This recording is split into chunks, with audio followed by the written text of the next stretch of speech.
صلوا عليه وسلموا تسليما اللهم صل على سيدنا مولانا محمد وعلى آل سيدنا مولانا محمد اللهم صل على محمد وعلى آل محمد كما صليت على إبراهيم وعلى آل إبراهيم إنك حميد مجيد اللهم بارك على محمد وعلى آل محمد كما باركت على إبراهيم وعلى آل إبراهيم إنك حميد مجيد সমস্ত প্রশংসা ও সমস্ত তারিফ সেই মহান আল্লাহ পাকের দরবারে যিনি আমাদেরকে বড় ভালোবেসে পবিত্র অবস্থায় জুমার দিনে তার ঘরে আমাদেরকে হাজির করিয়েছেন এবং তার সাথে সাথে পবিত্র কোরআনুল কারীম থেকে কয়েকটা আয়াত তেলাওয়াত করে এবং শোনার এবং নবীর প্রতি দরুদ পড়ে আমাদের সুযোগ করে দিলেন। এর জন্য আমরা প্রত্যেকে আল্লাহর কাছে শুকরিয়া আদায় করি আলহামদুলিল্লাহ। আল্লাহ পাক যাকে যত ভালোবাসেন তাকে তত আল্লাহর ঘরে আগে আসার তৌফিক দান বা সুযোগ করে দেন। তাহলে যারা এসেছে এবং যারা আসবে, জুমার নামাজ অনেকেই পড়বে, কিন্তু জুমার নামাজে ফার্স্ট যারা আসবে তাদের ফজিলত অনেক। তো আল্লাহ পাক নিশ্চয় আমাদেরকে ভালোবেসেছেন বলে আমরা আগে আসতে পেরেছি। তো আল্লাহ পাক যেন আমাদের সারাটা জিন্দেগি প্রতিটা ফরজ নামাজের জন্য এরকম আগে আসার তৌফিক দান করে। শুনে কি বলতে হবে? আমিন। আল্লাহ পাক আমাদেরকে যে পবিত্র মুহররম মাসের দ্বিতীয়তম জুমার নামাজ পড়াচ্ছেন, তার ঘরে হাজির করিয়েছেন, এই মাসের ফজিলত সম্পর্কে আমরা কম বেশি শুনেছি বা জানি। তো এই মাসে কিছু ইতিহাস আছে, যে ইতিহাস আমরা কম বেশি সবাই শুনেছি বা পড়েছি। তার মধ্যে কিছু কিছু কথা এমন অবাস্তব আছে যেগুলো কোনো হাদিস কোরআনের কোনো দলিল নেই, কিন্তু আমরা সেগুলো পালন করে থাকি। আমরা ঈমানদার। আল্লাহ পাকের কাছে সবথেকে দামি ওই মানুষ যার ঈমান যত মজবুত বা যত পাকা থাকবে। ঈমানের দাম আল্লাহর কাছে অনেক বেশি। আর ঈমানদারদের জন্য পৃথিবীর কুল কায়নাত আল্লাহ রাব্বুল আলামিন সমস্ত সৃষ্টিকুলকে রেখেছেন। যেদিন পৃথিবীর বুকে কোনো ঈমানদার থাকবে না, কোনো আল্লাহ ওয়ালা থাকবে না, সেদিন পৃথিবীর সূর্য চন্দ্র আসমান জমিন কিছুই আর থাকবে। তো আমরা সেই ঈমানদার, ঈমান নিয়ে আল্লাহর ঘরে এসেছি, আসি না ভাই?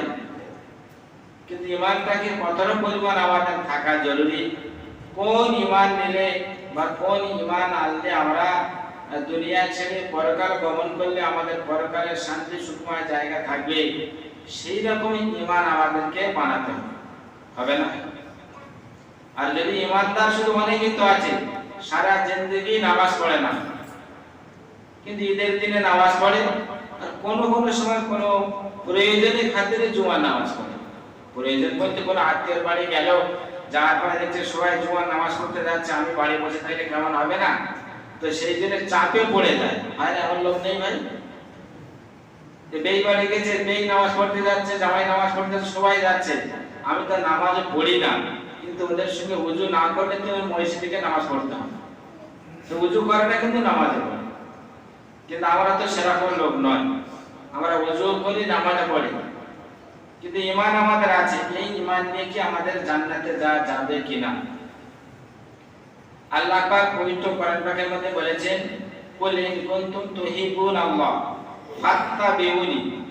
হে নবী মুহাম্মদ রাসূলুল্লাহ সাল্লাল্লাহু আলাইহি ওয়াসাল্লাম, তুমি তোমার উম্মতদেরকে বলে দাও তারা যেন আমাকে ভালোবাসে। কাকে ভালোবাসবেন?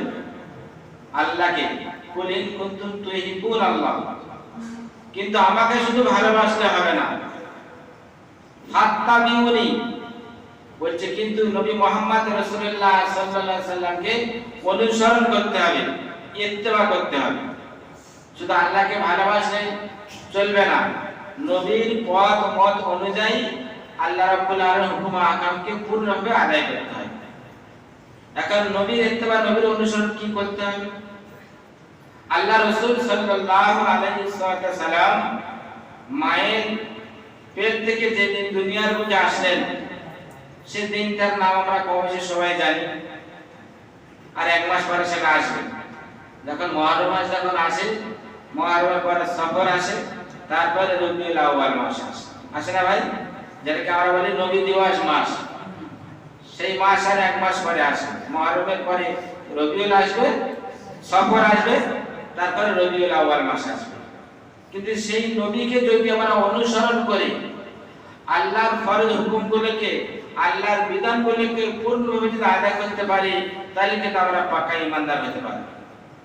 আর যদি নবীর অনুসরণ করলাম না, নবীর যে ইত্তেবা অনুযায়ী কাজ করতে হবে সেই অনুযায়ী যদি না করে, যদি আল্লাহর ফরজ হুকুম যদি আদায় করে, কিন্তু ফরজ হুকুম পূর্ণভাবে আদায় হবে না। যেমন নামাজ পড়তে গেলে ওযুর বিধান আছে, ওযুর 4টে ফরজ আছে, নাই ভাই? ওযুর কটা ফরজ আছে? 4টে ফরজ আছে। কিন্তু এটা তো কোরআনের বিধান, 4টে ফরজ। কিন্তু রাসূলের যখন ইত্তেবা অনুসরণ করে যখন ওযুটা করবে, তখন কটা হবে? আমরা এক্ষুনি বলে তো রাসূলের অনুসরণ করব, হ্যাঁ? যদি আল্লাহর বিধান মানতে গেলে রাসূলের অনুসরণ করে মানতে হবে। যখন রাসূলের অনুসরণ করে যখন উজুটা করব, সেই উজুর মধ্যে তখন 13টা সুন্নাত এসে যাবে। কটা আসবে? 13টা সুন্নাত আসবে। তাহলে ওযুর ফরজ হলো 4টে, আর ওযুর সুন্নাত হলো কটা? 13টা। এখন আমরা নবীকে ভালোবাসি, রাসূলের নাম শুনি সাল্লাল্লাহু আলাইহি ওয়াসাল্লাম বলি, কোন ভাইরা চোখে বলই, কেউ মাথায় বলই, কোন মেয়েরা রাসূলের নাম শুনলে মাথায় কাপড় দেয়, কেউ আবার হচ্ছে যে রাসূলের নাম শুনলে মুখ চুপ করে থাকে, থাকে না ভাই? অনেক রকম আছে। তাই এতগুলো যখন আছে, তাই রাসূলকে নিশ্চয়ই আমরা ভালোবাসি, বাসি না? তো রাসূলকে যখন আমরা ভালোবাসি, তাহলে আল্লাহর ফরজ হুকুম যখন আমরা আদায় করতে আসছি বা করব, এই করতে গেলে রাসূলের অনুসরণ করতে হবে না? হবে না? হবে। আল্লাহ রাসূল সাল্লাল্লাহু আলাইহি ওয়াসাল্লাম বলেছেন, তোমরা যখন আল্লাহর ফরজ হুকুম আদায় করতে যাবে, কোনটা লিবাসটা যেন সৌন্দর্য হয়। এখন সুন্নতি পোশাক কোনটা হয়, ওলামাদের মধ্যে অনেক মতভেদ আছে, তাই না ভাই? এখন মক্কার লোকেরা তারা বড় হাই খেলনা পরে, পায়ের গোড়ার উপর পর্যন্ত বড় গোল যাওয়ার, এটা কি সুন্নত? নাকি কেউ শার্ট পরে ঘুরছে, এটা সুন্নত? নাকি কেউ পাঞ্জাবি পরে ঘুরছে, এটা সুন্নত? ওলামা একরামরা সবাই একমত হয়েছেন যে আপনি এমন একটা পাঞ্জাবি পরবেন যেটাকে আপনারা হাত ছেড়ে দিলে আপনার শরীরের হাত কতদূর পর্যন্ত পৌঁছায়। আপনি যখন দাঁড়িয়ে আপনার হাতটা যখন ছেড়ে দেবেন কতদূর পর্যন্ত পৌঁছায়, তাও জানেন না? হ্যাঁ, কোমরের নিচে বন্ধ, আর হাঁটুকের কাছাকাছি, হাঁটুকে একটু উপরে উঠবে। হ্যাঁ, বলছেন যদি কেউ এতদূর পর্যন্ত যদি পাঞ্জাবি পরে, মোটামুটি সুন্নতের দরজায় পৌঁছে যাবে, একটা মাপ বলে যদি কেউ।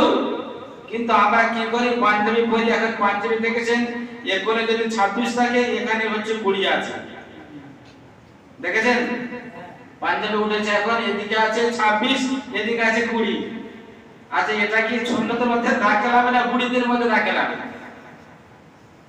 তো এই রকমের পোশাক যে আমাদের আছে, আমি শুধু এটা উদাহরণ দিচ্ছি। যারা শার্ট পরে নামাজ পড়ে, যারা গেঞ্জি পরে নামাজ পড়ে, নামাজ হয়ে যাবে, কিন্তু আমরা বললাম ফাত্তাবিউনি, আল্লাহ রাসূলকে অনুসরণ করো। তার মানে হুজুর আল্লাহ রাসূল কি পাঞ্জাবি পরেছিল? এরা দুদিকে পকেট আছে, হাত এত বড় আছে, কালার আছে, কি পরেছিল? আমি প্রথম বলে গেছি, সমস্ত ওলামাদের একমত যে এরকম ভাবে যদি পোশাক করা হয়, তাহলে নামাজের রুকু সিজদার মধ্যে কোনো রকমের ব্যাঘাত ঘটবে না। যদি রুকু গিয়ে আপনি সিজদায় গিয়ে যদি আপনার কাপড়ে কোনো রকমের দুর্ঘটনা যদি ঘটে যায়, সেটাই পর্দার সহিত সেখানে থেকে যাবে। ওলামারা অনেক চিন্তা ভাবনা করে তারপরে বলেছে।